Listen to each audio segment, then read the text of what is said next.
سے دور ہی رہے. انہیں پتہ تھا کہ جب یہ قرآن پاک عام لوگوں کی سماعتوں میں نظر ہو گیا تو پھر ہم جو ہوئے ہماری جو چدراہٹ ہے وہ ختم ہو جائے گی, ہماری چدراہٹ پھر نہیں رہے گی. جب مسلمانوں نے پہلی ہجرت کی حبشہ کی طرف, تو آپ کو پتہ ہے مسلمان واپس کیوں آئے تھے؟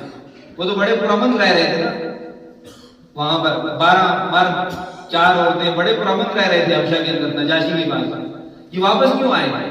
یہ واپس اس لیے آئے تھے کہ ان کو پتہ چلا تھا کہ شاید مکہ کے اندر سارے کے سارے لوگ کیا ہے, انہوں نے اسلام قبول کر لیا. اور اس کے پیچھے اصل واقعہ یہ تھا کہ ایک دن نبی صلی اللہ علیہ وسلم, قریش کی مجلس لگی ہوئی تھی, نبی صلی اللہ علیہ وسلم عام مجلس کے اندر آ گئے, عام مجلس کے اندر آ گئے, کسی سے کوئی بات نہیں کی اور سورۃ النجم کی تلاوت شروع کر دی. وَالنَّجْمِ إِذَا هَوَىٰ مَا ضَلَّ صَاحِبُكُمْ وَمَا غَوَىٰ وَمَا يَنطِقُ عَنِ الْهَوَىٰ إِنْ هُوَ إِلَّا وَحْيٌ يُوحَىٰ.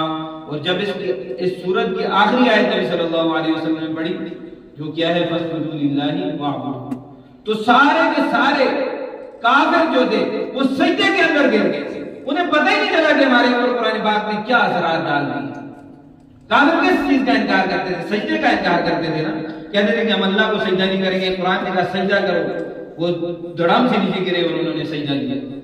جب انہوں نے آگے پیچھے دیکھا ہوش آیا کہ ہمارے اوپر کون سا جادو ہو گیا, تو وہ جادو کس چیز کا تھا؟ قرآن پاک کا جادو. وہ اس زمزمہ ملکوتی کا جادو تھا کہ سارے دڑام سے نیچے گرے گئے. ان کو پتہ ہی نہیں چلا یار قرآن پاک نے ہمارے اوپر کیا جادو کر دیا.